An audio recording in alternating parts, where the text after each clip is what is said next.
La machine de guerre de la Russie fonctionne sur une seule chose. Le pétrole alimente les tanks, avions et convois de ravitaillement. Il finance tout son effort militaire. Sans lui, l'invasion de Poutine s'arrête net. L'Ukraine le sait et frappe la Russie là où ça fait le plus mal, ses raffineries. Et le 29 janvier, l'Ukraine a réalisé sa plus grande frappe à ce jour. En un seul mouvement décisif, les drones ukrainiens ont éliminé 5% de la capacité totale de raffinage de pétrole de la Russie en un seul coup.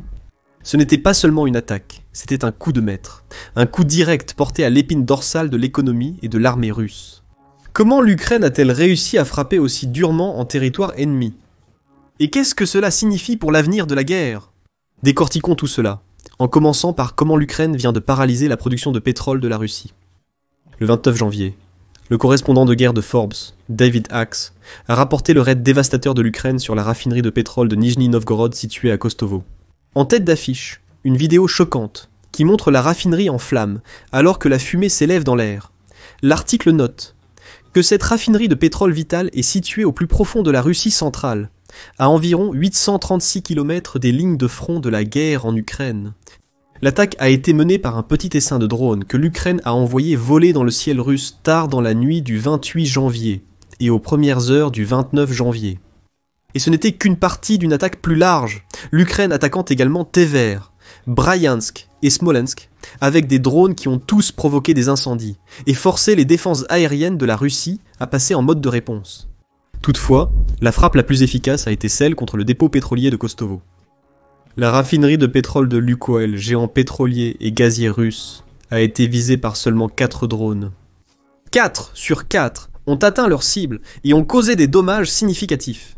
C'est selon l'unité de renseignement militaire de l'Ukraine, ou HUR, qui a ajouté que la raffinerie soutient les activités des forces d'occupation russes et que l'attaque a eu lieu vers minuit heure locale. HUR a donné peu de détails supplémentaires, l'état-major ukrainien précisant que les résultats et l'ampleur des dégâts sont en cours de clarification le 29 janvier. Toutefois, les blogueurs militaires russes étaient bien plus alarmés par la situation. Selon Axe, l'un d'eux a écrit « Encore une autre raffinerie en flammes », tout en déplorant l'absence de toute défense aérienne pour soutenir les raffineries de pétrole russes, situées au plus profond du pays. Comme toujours, la Russie est restée muette sur le véritable impact de la frappe. Newsweek rapporte qu'il a tenté de contacter le ministère de la Défense russe par email et n'a reçu aucun commentaire. Le gouverneur de Nijni Novgorod, Gleb Nikitin, semble gérer la crise. Après avoir repoussé une attaque de drone, des débris sont tombés sur le territoire d'une entreprise de la zone industrielle de Kostovskaya. Les pompiers travaillent actuellement à éteindre cet incendie, selon un post sur Telegram, qui tient à affirmer que l'attaque de drone n'a causé aucune victime. Il a peut-être raison à ce sujet. Cependant, il ment sur l'ampleur des dommages à la raffinerie de Kostovo. La simple échelle de l'incendie montrée dans le court clip partagé par Forbes suffit à prouver que ce n'était pas un simple morceau de drone détruit causant un petit incendie. La raffinerie a été attaquée avec succès, et l'ampleur des dégâts est telle que l'Ukraine a détruit 5% de la capacité de raffinage de pétrole de la Russie avec seulement 4 drones. La Russie aurait dû être préparée à cela. Après tout, le 29 janvier ne représente pas la première fois que l'Ukraine a attaqué cette raffinerie en particulier. Elle a aussi attaqué Kostovo par drone en mars 2024. L'assaut de mars a réussi à causer assez de dégâts pour entraîner une fermeture temporaire. Cependant, aucune attaque n'a été aussi efficace que la plus récente. Toutefois, la Russie aurait dû y voir un avertissement. Équiper cette installation de défense aérienne car l'Ukraine a la raffinerie dans sa ligne de mire. Poutine a ignoré l'avertissement, et à présent la raffinerie entière est en feu. Alors, pourquoi tout cela est-il important? Pour répondre, nous devons d'abord comprendre précisément la fonction de la raffinerie de pétrole de Nijni Novgorod à Kostovo. Aussi connue sous le nom de Lukoil, Nijni Novgorod Neftiog Zintez, l'installation de Kostovo est exploitée par Lukoil depuis 2001 et est l'une des plus grandes raffineries de pétrole en Russie. Elle existait depuis des décennies avant que Lukoil ne l'acquiert. La raffinerie a été construite à l'époque soviétique en Russie et achevée en 1958.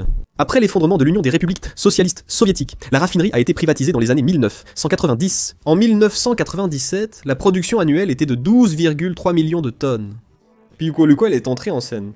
Grâce à des investissements stratégiques, Lukoil est devenu l'actionnaire majoritaire de la raffinerie, détenant 80% de ses parts en 2006. Avec cette propriétaire est venu le désir d'investir, afin que Lukoil Nizhgorod Nefteokzintes puisse produire encore plus de pétrole. De nouveaux complexes ont été construits, permettant à l'usine d'atteindre une capacité de 17 millions de tonnes de pétrole en 2024. David Axe dit que cette capacité massive permet à l'usine de raffiner un stupéfiant 13 millions de barils de pétrole, ce qui représente environ 5% de la production totale de raffinerie de la Russie. Andriy Kovalenko, du Centre ukrainien de lutte contre la désinformation, valide ces données. La raffinerie de Kostovo est capable de traiter 15 à 17 millions de tonnes de pétrole par an. On peut l'appeler la 4e plus grande en Russie. Elle produit de l'essence, du diesel, du kérosène d'aviation, du bitume. C'est important pour l'armée russe, dit Kovalenko, dont la raffinerie de pétrole de Kostovo est massive. Ou était massive. Maintenant, elle est en fumée. Et ne peut plus produire de pétrole. Mais que signifie tout cela pour l'avenir de la guerre en Ukraine? Et quel impact cela aura-t-il sur la Russie, alors que Poutine continue de chercher à s'emparer de plus de territoires ukrainiens? C'est le facteur d'escalade à considérer. L'attaque à Kostovo n'est pas la première menée par l'Ukraine contre l'industrie pétrolière russe. Ces attaques, caractéristiques de la stratégie ukrainienne en 2024, ont visé chaque mois l'industrie pétrolière russe par des frappes de drones ou de missiles. La politique étrangère a noté en août 2024 que ces raffineries étaient dans le collimateur ukrainien, au point où il avait attaqué 30 de ses installations, endommageant environ 17% de la capacité de raffinage du pétrole de la Russie jusqu'à ce point. Il a fourni plusieurs exemples, y compris une frappe contre une ferme de réservoirs de pétrole, dans l'oblast de Rostov, en Russie, qui a vu un drone décimer environ 70 réservoirs, qui auraient pu coûter à la Russie jusqu'à 200 millions de dollars de pétrole raffiné. Reuters a également rapporté ces attaques de raffinerie en juin 2024, notant que l'Ukraine les menait, au moins en partie, en représailles aux assauts de la Russie sur son propre système énergétique. Le catalogue des attaques au cours des 6 premiers mois de 2024 a vu l'Ukraine frapper des raffineries, y compris le complexe d'Usteluga dans la mer Baltique, la raffinerie de Tuapse, qui produit 240 130 000 barils par jour, et l'installation Gazprom Neftekhim Salavat, qui produit 130 000 barils par jour. Le 24 janvier, l'Ukraine a attaqué une raffinerie et une centrale électrique à Ryazan, près de Moscou, provoquant de gigantesques incendies. Toutes ces attaques étaient impressionnantes en elles-mêmes, chacune démontrant la capacité de l'Ukraine à frapper en plein cœur de la Russie avec ses missiles et ses drones. Mais l'attaque de Kostovo est différente. C'est bien plus grand que tout ce que l'Ukraine a réussi auparavant, et elle a tout fait avec seulement 4 drones ciblés avec précision. Axe qualifie le raid d'escalade significative, tout en notant que les attaques de l'Ukraine sur le pétrole russe en janvier 2025 pourraient avoir réduit la production de pétrole du pays d'un 10e. Kostovo n'était qu'un exemple parmi d'autres. C'est la dernière et la plus dommageable attaque de raffinerie de pétrole d'une série réussie par l'Ukraine durant la dernière année. Mais pourquoi cibler ces raffineries initialement? Une des raisons est financière. La Russie dépense des milliards annuellement pour construire et maintenir ses raffineries pétrolières. En novembre 2023, elle a annoncé un investissement de plus de 11 milliards de dollars pour moderniser ses installations dans tout le pays d'ici 2028. Selon la Russie, cet investissement augmenterait la production d'essence et de diesel du pays de 4 millions de tonnes, atteignant un total de 30 millions de tonnes annuelles. Le plan vise à mettre en service et reconstruire 50 unités de traitement de raffinerie pour produire du carburant, a déclaré le vice-premier ministre russe Alexandre Novak. Si les 11 milliards de dollars étaient entièrement alloués à ces 50 unités de raffinerie, chaque unité coûterait environ 220 millions de dollars à la Russie. Pensez à ce que cela signifie dans le contexte des attaques de l'Ukraine à Kostovo et ailleurs. Les drones qu'elle utilise pour attaquer les raffineries russes ciblent ces types d'unités de traitement du pétrole, chaque frappe réussie mettant une unité hors service. Cette perte réduit la capacité de traitement pétrolier de la Russie. Elle cherchera donc à réparer ou remplacer rapidement ce qu'elle a perdu. Cela crée un problème à 2 volets pour la Russie. La destruction de l'unité oblige la Russie à dépenser jusqu'à 220 millions de dollars pour maintenir sa capacité de raffinage de pétrole au niveau actuel. Cela mène au second problème. Cet argent doit provenir de quelque part. La Russie devra probablement payer les unités de remplacement, avec les fonds prévus pour la construction de 50 nouvelles en 2023. Ainsi, chaque unité détruite réduit non seulement la capacité de raffinage de pétrole de la Russie tant qu'elle est hors ligne, mais entame également les améliorations de capacité prévues pour Avianilina. Pour l'avenir, c'est un gagnant-gagnant pour l'Ukraine. Et ces victoires deviennent encore plus remarquables lorsque vous considérez combien l'Ukraine a à dépenser pour mener ses attaques de raffinerie. Axe suggère que l'Ukraine a utilisé l'avion de sport Aeropract A-22 pour mener son attaque sur la raffinerie de Kostovo.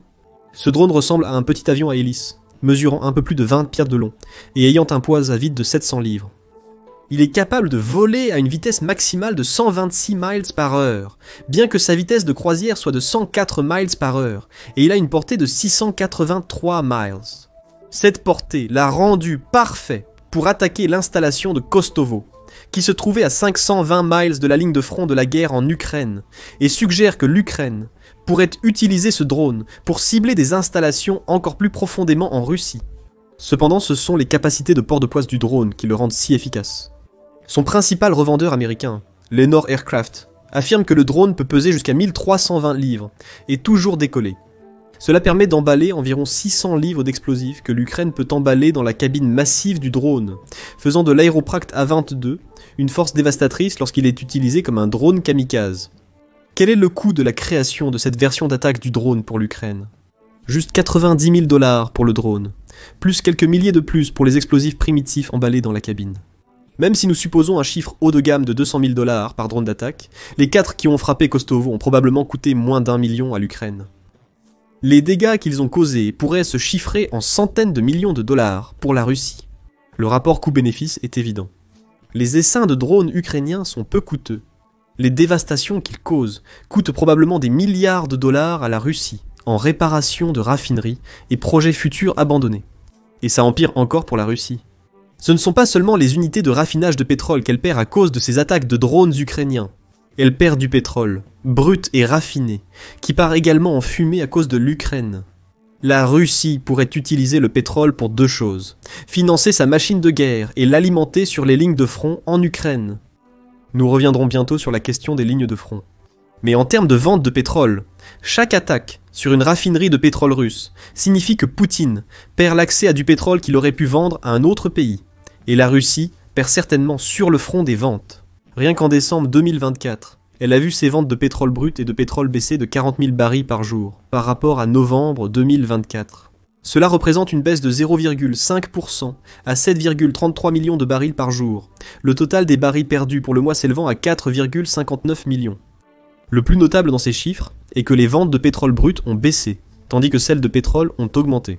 Le brut a baissé de 250 000 barils par jour mois après mois, coûtant à la Russie 130 millions de dollars. Les ventes de pétrole ont compensé une partie de la baisse, augmentant de 210 000 barils par jour, d'où la perte totale de 40 000 barils, avec des revenus en hausse de 550 millions. Cela crée une situation intéressante, où la Russie vend moins de pétrole en termes de barils, mais gagne en réalité plus d'argent qu'avant, en raison de son accent sur les produits pétroliers. Du pétrole qui est fabriqué dans les raffineries de pétrole. Les attaques ukrainiennes contre Kostovo et d'autres raffineries russes prennent maintenant tout leur sens. L'Ukraine a noté que la Russie tire la majeure partie de ses revenus pétroliers, non pas du brut, mais des produits raffinés qu'elle exporte. Attaquer ces produits laisse à la Russie beaucoup moins à vendre, ce qui signifie que ses ventes croissantes de pétrole pourraient bientôt appartenir au passé. Comment la Russie peut-elle vendre du pétrole raffiné et sa machinerie de production quand ce pétrole part en fumée? Il y a beaucoup de preuves qui suggèrent que c'était le plan de l'Ukraine depuis le début. Vous vous souvenez que nous avons mentionné l'attaque de l'Ukraine sur la raffinerie de Kostovo en mars 2024, ainsi que ses nombreuses autres attaques sur les raffineries durant la première moitié de 2024. Ces attaques ont nettement impacté les ventes de pétrole russe. Selon Bloomberg, les expéditions de diesel, un autre produit pétrolier raffiné, depuis les ports russes ont considérablement baissé depuis janvier 2024. En février, la Russie a exporté environ 1,2 million de barils de diesel par jour, un chiffre exceptionnel. Un mois après le début de la campagne de raffinage de pétrole de l'Ukraine, ce nombre a chuté à un peu plus d'1 million de barils par jour. Toujours bien dans les normes de la Russie. Mais en mars 2024, les ventes de diesel étaient tombées à environ 800 000 barils par jour, ce qui était le plus bas qu'elles aient été depuis au moins janvier 2021. Les expéditions ont diminué d'environ 400 000 barils entre janvier et mars 2024, probablement en raison des frappes de drones de l'Ukraine, une baisse considérable. Le diesel coûte 266,30 par baril au moment de la création de cette vidéo. Multipliez cela par 400 000 barils perdus quotidiennement, puis multipliez le résultat par 30 et un jour en mars, et vous obtenez une perte de 3,3 milliards en l'espace de quelques mois. C'est considérable pour une Russie qui s'efforce de générer des revenus pour financer sa guerre. En janvier 2025, les pertes continuent de s'accumuler. Reuters a rapporté le 7 janvier que les exportations maritimes de tous les produits liés pétroliers de la Russie ont chuté de 9,1% en 2024 par rapport à l'année précédente. Elle a tout de même réussi à exporter 113,7 millions de tonnes métriques de sa ressource la plus précieuse. Mais les attaques de drones ukrainiens ont clairement fait leur effet. La capacité de raffinage pétrolier de la Russie a chuté à 267 millions de tonnes métriques en 2024, son plus bas niveau depuis 2012. La Russie vient de perdre 5% de sa capacité de raffinage suite à l'attaque de drones à Kostovo. C'est presque un scénario de mort par 1000 coupures. Chaque frappe ukrainienne contre une raffinerie de pétrole russe ou une installation de stockage détruit les stocks et engorge les rouages de la machine énergétique du pays. Chaque frappe endommage un peu plus les rouages de cette machine, entraînant les baisses lentes mais constantes observées tout au long de 2024 et jusqu'en 2025. L'ajout d'attaques majeures comme à Kostovo montre que la stratégie ukrainienne visant à étrangler les revenus pétroliers russes commence à porter ses fruits. Cela signifie que nous verrons probablement plus de ces attaques à l'avenir. Selon un article de Forbes Dax, les États-Unis et d'autres alliés occidentaux de l'Ukraine ont aidé à réduire les exportations pétrolières russes grâce à des sanctions. Le soutien américain s'est poursuivi jusqu'au départ de l'ex-président Joe Biden. Le 10 janvier, de nouvelles sanctions ont été annoncées contre les principaux producteurs pétroliers russes, dont Gazprom et Sergetneftgaz, visant à empêcher l'utilisation de près de 180 navires pour exporter le pétrole russe. L'Ukraine espère que ces sanctions persisteront. Cependant, elle doit aussi gérer le changement d'administration présidentielle aux États-Unis, l'arrivée de Donald Trump pouvant potentiellement modifier ces sanctions. Il reste à voir si ces changements auront lieu ou non, mais la possibilité qu'ils se produisent jette une lumière différente sur l'attaque de Kostovo en Ukraine. L'Ukraine pourrait attaquer les grandes raffineries russes pour se préparer à une éventuelle levée des sanctions sur le pétrole russe. Après tout, l'absence de sanctions signifie peu si la Russie perd sa capacité à produire et à raffiner du pétrole en premier lieu. Enfin, l'attaque de la raffinerie de Kostovo a peut-être l'impact le plus vital et immédiat. Cela a resserré la corde autour du cou déjà étranglé de l'armée russe. Chaque attaque de raffinerie réduit la quantité de pétrole et de diesel que la Russie peut vendre à l'étranger et envoyer sur les lignes de front en Ukraine. Andriy Kovalenko a souligné que chaque frappe de raffinerie réduit l'approvisionnement en pétrole, essence et kérosène d'avion sur les lignes de front. La fondation Carnegie souligne que les dommages en cascade des frappes comme à Kostovo affectent la capacité de combat de la Russie. Moins de carburant signifie des problèmes économiques et des difficultés pour les Russes, même ceux qui ne combattent pas en Ukraine. Le Russe moyen a besoin d'essence ou de diesel pour ses voitures.